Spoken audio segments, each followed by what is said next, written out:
Seumur-umur dan sepanjang karir gue sebagai reviewer, gue nggak pernah beli laptop di atas 20 jutaan buat dipakai sehari-hari. Tapi sejak minggu lalu, gue ditantang buat pakai MacBook Pro M2 Max terbaru buat dipakai sebagai daily driver. Gimana rasanya? Akan kami bahas di video ini.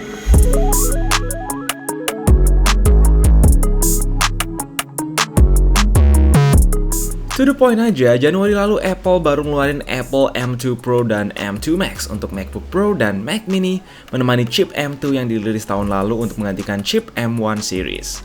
Menurut Apple, M2 Max adalah chip laptop performa tinggi paling efisien yang pernah ada dengan CPU 12 core, GPU 38 core, dan Neural Engine 16 core support Unified Memory up to 96GB berbasis proses 5nm TSMC generasi kedua yang menurut klaim mereka dapat improvement up to 20% di performa CPU dan 30% di performa GPU dari generasi sebelumnya. Well, di atas kertas, M2 Max merupakan M2 Pro yang punya GPU 2 kali lipat lebih banyak. Kebetulan si MacBook Pro 16 yang gue pegang ini adalah varian M2 Max plus GPU 38 core.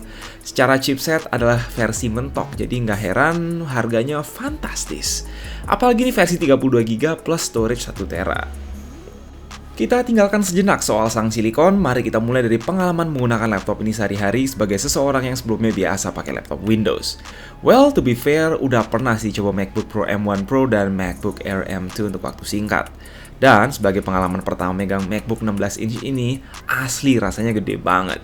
Hampir kayak megang laptop gaming, tapi ya bedanya ini punya body yang sangat-sangat solid. Intinya dari pertama kali dulu megang MacBook sampai sekarang, meski gue sendiri seorang fanboy Windows yang sehari-hari jarang banget pegang Apple, build quality MacBook nggak pernah ngecewain satu kali pun.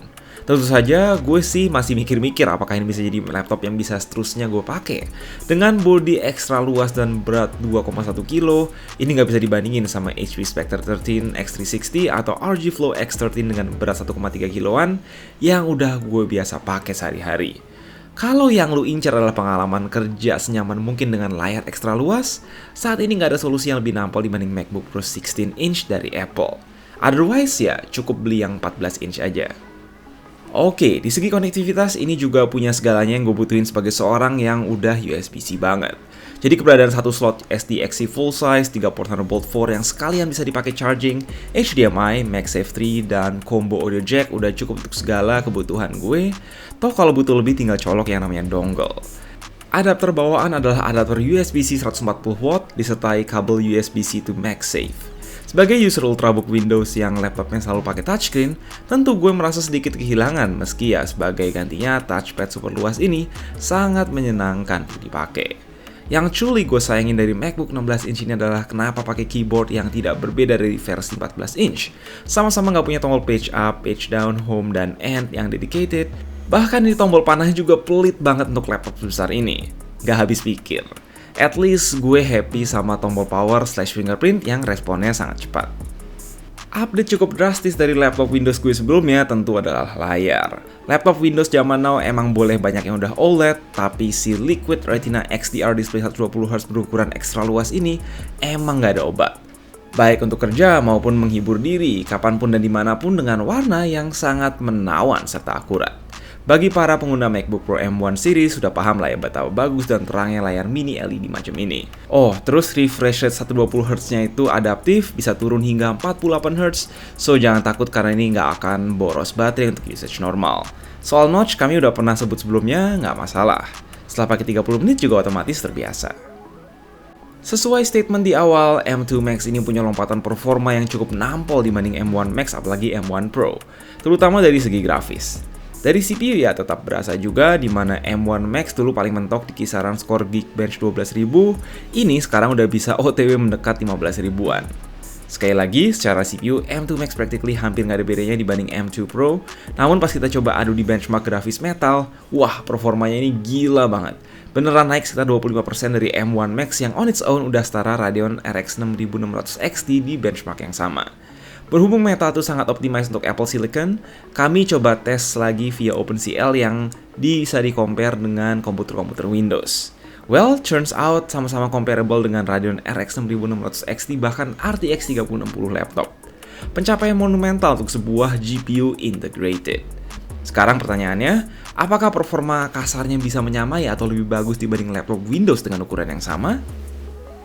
Saat gue coba benchmark App Performance 2 aplikasi yang sehari-hari biasa kami pakai buat ngetes laptop DNR, yaitu Blender dan Premiere Pro, hasilnya cukup mengejutkan. Dibanding MSI Stealth 15 yang 20 jutaan tadi, kami nggak lihat ada improvement performa, bahkan justru kalah lumayan jauh di Blender GPU. Meski di Geekbench GPU-nya bisa hampir menyamai RTX 3060 laptop, ternyata saat adu Blender melawan RTX 3060 di laptop gaming tipis, GPU 38 core tersebut nggak mampu keep up. At least GPU ini masih sanggup playback 3 video 4K sekaligus pada Timeline Premiere Pro. Iseng-iseng kami juga coba jalanin benchmark game SOTR pada settingan mentok resolusi Full HD, and hey, seenggaknya di sini mereka bisa hampir samaan skornya. Kami tahu bahwa untuk memaksimalkan Apple Silicon kita disaranin pakai aplikasi macam Final Cut, LumaFusion, dan sebagainya. Tapi ya saat ini kami belum punya keperluan menggunakan aplikasi-aplikasi kreatif lain tersebut. Perlu diingat juga bahwa laptop-laptop Windows yang dites performanya itu dalam keadaan nyolok ya. Meanwhile, kami sempat bandingin skor benchmark antara MacBook dicolok dan nggak dicolok. Terus terkejut juga bahwa sampai sekelas M2 Max pun perbedaan performa antara dicolok dan nggak dicolok adapter itu bedanya hampir nggak ada menurut kami.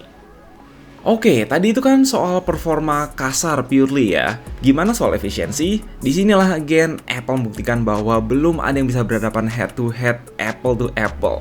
Laptop tipis performa tinggi macam MSI Prestige 50 atau Lenovo Yoga 7 Pro X Atmos bisa bertahan sekitar 7 hingga 8 jam di penggunaan ringan. Sebagus-bagusnya Ultrabook pun macam ZenBook S13 OLED ya bisalah 12 hingga 13 jam, kadang 14 jam. Tapi meanwhile, MacBook Pro 14 yang pakai baterai 70Wh diklaim bisa bertahan macam 18 jam sama Apple. Nah ini gimana bisa sampai 22 jam katanya dengan baterai 100Wh di MacBook Pro 16 inch. Setelah dicoba beberapa hari, bener. Gue pakai nonton YouTube dan browsing sambil buka Photoshop dikit pun gak merasa perlu bawa charger sama sekali. Setelah nonton YouTube dan Netflix setelah 2 jam, baterainya gak berkurang sampai 10%, yang berarti safe to say ini laptop kuat usage ringan hingga 20 jam. Saat full load, misal main game atau render lebih dari 5 menit, suhu keyboard bisa melampaui 40 derajat ya sama kayak laptop gaming ultra portable yang sebelumnya kami review. Tetapi bagusnya secara bunyi kipas dual fan yang ngebuang ke engsel, bunyinya cukup quiet nggak kayak rata-rata laptop gaming. Oh, jangan lupa dong soal kualitas setup 6 speaker MacBook Pro yang wah mind-blowing abis buat siapapun yang nggak pernah nyoba MacBook Pro. Gila ini, so far sangat sedikit laptop Windows high-end yang sampai sekarang bisa bersaing sama kualitas audio MacBook.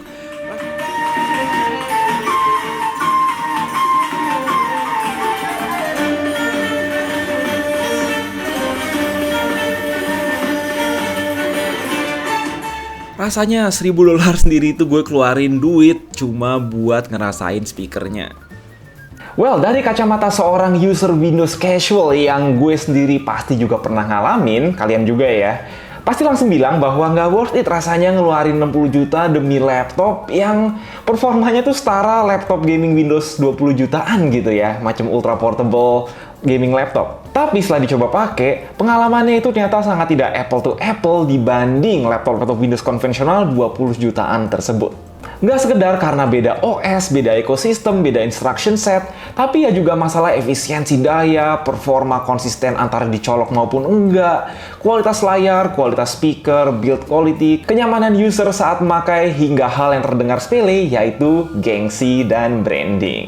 Pokoknya kalau kalian juga minat MacBook Pro 14 inch dan 16 inch terbaru yang pakai M2 Pro dan M2 Max series ini, udah tersedia di toko studio ponsel, link di deskripsi.